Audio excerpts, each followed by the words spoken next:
We hope these videos have supported you to reflect on your role as an enabling adult, to consider how well your environment supports children's holistic development and how the opportunities you provide for learning truly engages all children. They should support you to consider how well your children develop the cross-curricular skills through play and play-based learning.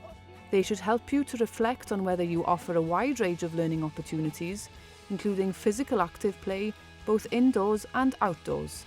We hope that you feel confident to evaluate your practice to ensure you provide developmentally appropriate authentic opportunities and experiences. And finally, we hope you have refreshed your understanding of how we can develop the cross-curricular skills of literacy, numeracy, and digital competence in authentic and purposeful learning contexts.